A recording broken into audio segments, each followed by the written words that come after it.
Excited to be here. 9th season here at University of Alabama. Always a great opportunity to come speak to you guys. I don't get to do that very often, so I'm sure you guys got a lot of questions for me. But it's great to see everybody again. We're really excited to start with this group. Got a really positive group, a lot of good energy out there. Excited to work with them. And, you know, this being our 9th year here, Coach Saban and myself, I guess Coach Burns, Coach Cochran, it's really a special time because you start to see the players that have left here. A lot of them are coming back here now. So the off season, we run into a lot of our pro guys, and you kind of see what over the last 9 to 10 years you've been able to touch the lives of a lot of good football players. I've been very fortunate to coach a lot of guys. So it's a special time for us here to do things. As far as defensively, you know, we're excited about this unit. We're trying to improve in a lot of areas. Did not have the kind of season that we're used to standard-wise at the University of Alabama. I think in the last 7 years, I think our 7-year goals, last year's group was the worst goal-wise of the last 7 years. So we're trying to improve in a lot of those areas. We always say to be a great defense, you got to get turnovers. We didn't do that last year. You cannot give up big plays. We didn't do that last year. We gave up a lot of big plays. And then the third thing for us is third down. Well, that's always saved us. We've been really good in third down area, and we weren't very good at that last year.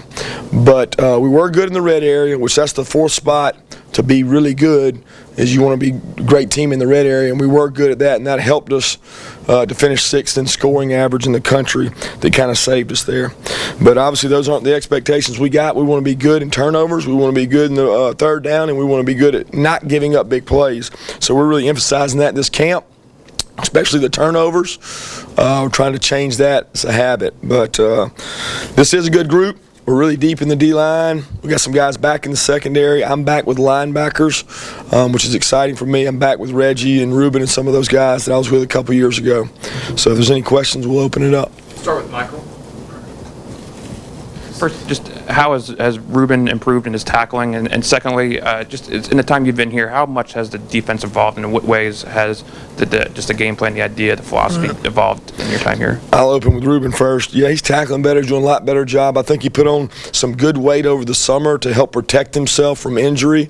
Big thing with him has always been health. He's a really fast guy. He's a really sharp guy, very intelligent guy, very instinctive football player. But he's been injury prone, and some of that's been from lack of bulk. Some of it's been from kind of poor tackling and poor habits. So he's tried to improve on that. He knows it's an emphasis for him. Then as far as how we've evolved, I think every year we've had to change a little bit. You know, we did a stat because we were trying to figure out why we were so good. I guess it was 4 years ago, whatever, the 2011 defense that was so good against LSU in the championship game. You know, that season I think we had 5 run-pass option plays throughout the 800 plays. And then we looked at last year's, had over 120 run-pass option plays. So obviously the game's changed, the teams we're playing have changed, and we've had to evolve with it. So that team was a big physical presence team that was good at stopping the run, had 2 first-round corners on it, and both played well. You know, in recent years, the run-pass option has evolved to make offensive football a little bit better, and we've had to change with that. We got to do more things. You got to play more split safety coverages. You got to help your corners in a lot of different ways, and we got to continue to grow in that area so that we don't give up big plays. Don't put those guys in tough situations, which I did last year probably too often. Cecil, back. Coach, you're probably focused on camp, and this is looking ahead a little bit. But when you're in the SEC, and y'all have a stretch where you play Georgia, Arkansas, Texas A&M, and Tennessee 4 weeks in a row, how difficult is that on a coordinator to have to prepare for? Because that's 4 different offenses. It's challenging. It's challenging in the West because of the disparity in team. I mean, it's just so tough to look and say you got Arkansas, LSU, hitch in your mouth, blood in your nose, and then you got Texas A&M who could be anything, and they're getting more physical. You got to play Georgia. Makes it tough because you got to have 2 kinds of defenses. You got to play spread, sideline to sideline, and then you got to turn around the very next week and play smash mouth. So it's tough on us, but you know, Coach does a great job in the offseason of preparing us for that. and we look way ahead at these opponents. We game plan way ahead for these opponents. Now, certainly, they change a little too, so we have to look and see what they're doing this year. But for the most part, we're going to have a game plan in place going into that game. It's just tough on the kids, not on us, because their mindset has to change so much. From an Arkansas to a Texas A&M, you couldn't find more polar opposites. So it's really challenging to change gears. And, a lot of different players play. Darren Lake might play more in an Arkansas game than a Darren Lake would play in a Texas A&M game. So it's a big change for us defensively each year to deal with. Back over here to Matt. Kirby, what have you seen from Melville so far, just in terms of the difference that he's made already, and how have you seen just that group progress under him just during the course of the last several months? First off, Mel does a great job with the kids. He has a great demeanor. The kids really respect him. They know he's got a lot of NFL experience. So he comes in very confident. He's worked with Coach Saban before. He knows all of our terminology, understands it. He's able to relate to the kids and talk to them about it, and does a really good job as a teacher with the kids. He's helped me tremendously from the perspective of what are new ways to create turnovers? How did we do it everywhere I've been? When you get somebody with that much experience of the people he's coached under and with, it's very beneficial for us as a defense. So we're able to show, hey, this is how they did it here, this is how they did it here. And when you turn on a clip of an NFL drill, eyes pop open a little more. So it's new change for the kids. It's exciting. It's good for me. It's good for us as coaches. So it's been good for me and Coach Saban as well.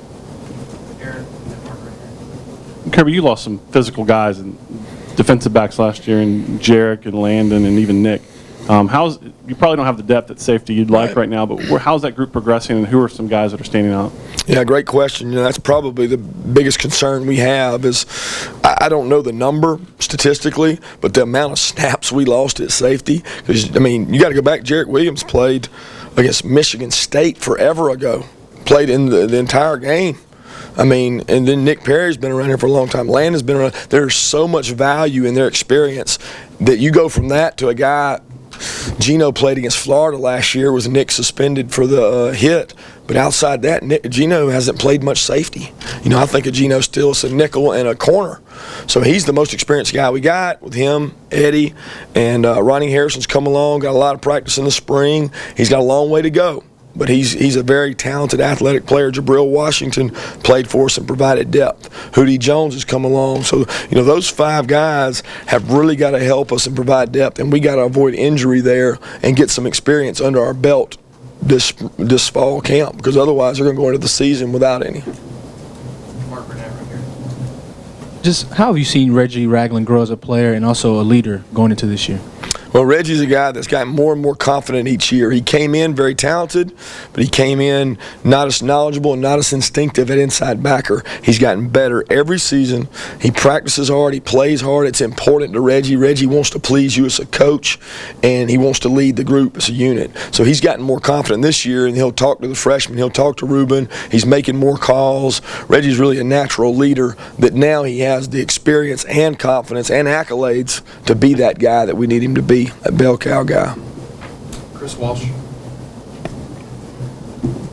Two things, please. One, how does Dylan Lee kind of fit in with the defense? Yeah. And two, there was a report that you called the Ohio State coordinator after the game last year. Yeah. Just kind of wondering how often you do that kind of thing and what do you get out of it? Yeah, good question. Dylan's been a kind of a guy that could play a man of many positions is what we call him. First of all, he's a great special teams player. Plays really hard, really physical. Dylan's a fast player, makes a lot of plays on special teams. He's our starting Sam backer. He can make all the adjustments. So you play a team that wants to get you in regular people, big people, and spread people out like Lane does sometimes, does in practice. Dylan's able to adjust to those things. He can play out in space and make the calls. But he also, when we go nickel, can go inside backer, compete with Reggie, Ruben, Sean Dion, and Keith Holcomb, and provide some depth at that position because he's smart enough to play those positions. So he does a good job there. Then the other question about the offense coordinator, we try to do that every week. Now, obviously, in conference, they know they got to play us the next year, so it doesn't benefit you a whole lot to call the guy at LSU. They're not going to give you much. But when you play an out-of-conference guy, it's pretty commonplace. Wisconsin, I'll call him after the game, he's had all summer to look at us and figure out what he wants to do. So it's good to get an opinion from those guys, because you're not going to play them again unless you run into them, playoffs or something. And there's a lot more willingness to talk if you share information. So yeah, we did that. Coach Herman was really good to us, very beneficial to us. They help us because he had looked at us so long and did such a good job against us. John, right over here. You mentioned the defense evolving and also kind of the different SEC offenses that you have to face. How has that impacted the way that you recruit and the guys that you target defensively? And kind of within that, one of the most highly regarded guys that you've had recently is Deshaun Hand. What kind of does he need to do to kind of take that next step and for you to feel more comfortable, playing him more often? Sure. It makes us recruit more guys. I would say Petway, Jonathan Allen, Deshaun Hand are in that same system of they're big enough to play how we want to play, but they're also athletic enough to run across the board. Where some guys we've had in the past haven't been athletic enough to play against spread teams. They're better against LSU, Arkansas, the big boy run right at you teams.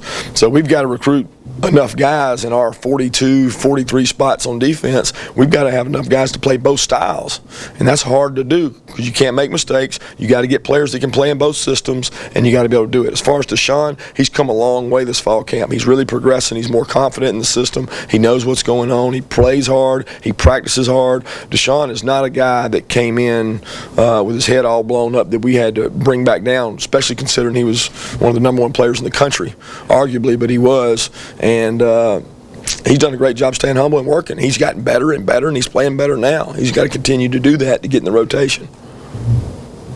Dwayne, right here. Coach, I want to ask you about a couple players. One, Sean Hamilton, how is he fitting in the mix of trying to become a starter this year? And two, Rashawn Evans. And Saban talked about situational situations for him where he can make plays. Just speak about those two, please. Yeah, both those two guys have really started to come on strong here as late. I think they understand it. They're playing with more confidence. Sean Dion's one of the smartest players I've ever coached. He's in the likes of CJ and Dante and Rowe as far as the intelligence level. He can make every call in the defense. He knows what's coming before it happens.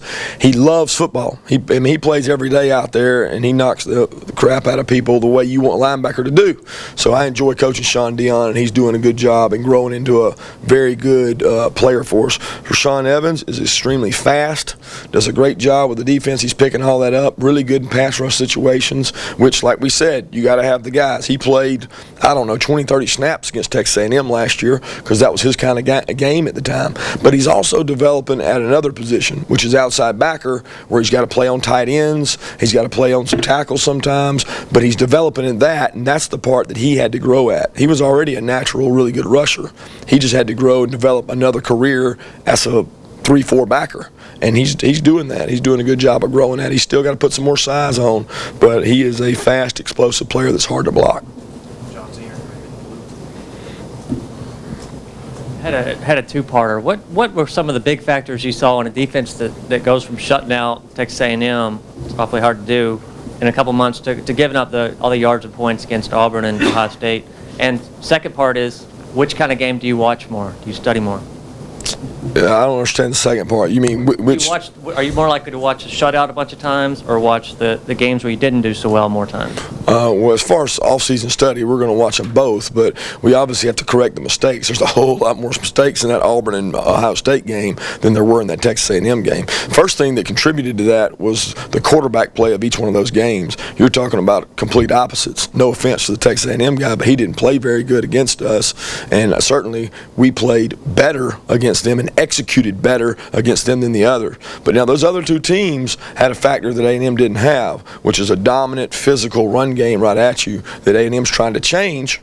But going into that game, they were not a dominant physical run at you team. Don't make no mistake about it now. Auburn and Ohio State are not spread football teams. As much as y'all call them spread, they run the ball at you. They run power. They run counter. They're a physical run football team. And the combination of that and giving up the big plays is what got us, because we've always been pretty good at playing the physical part, the run, stop the run, but it's giving up the big plays and the exposure to risk out at corner that probably got us. And the quarterback play of both those teams was good in those games. But we watch those games hard, obviously, because that's how people are going to attack us. They're not going to attack us like A&M did. They're going to attack us like Auburn and Ohio State did. So we know it's coming back down the road. John Miles in the back. This will be the last one. Coach, doing a story on your time at Valdosta State under Chris Hatcher, who's at Samford now, how much of a learning experience, Will Muschamp was on that staff as well, that earlier in your career? It was a great learning experience. As a matter of fact, it was nothing but learning. I mean, I was 2-3 months removed from being cut from the Indianapolis Colts and had not coached ever in my life. I'd only been a player. So for Chris to give me an opportunity to come in and be my own position coach at maybe 22 years old, I don't know, maybe I was 23, I don't know, but I was lucky to be doing it because some of my players were 21, and I was very fortunate that Will gave me that chance. Will had confidence in me because he knew me, knew what kind of person I was, and then Coach Hatcher as well knew my father and knew him as a high school coach as well as Chris's dad was. So I look back and I signed that contract that year for $10,000 for the whole year, and Chris Hatcher gave me that opportunity, and I thank him every day for it because I wouldn't be where I am today if Chris and Will hadn't given me that opportunity. So, thanks, Coach. Thank you, guys.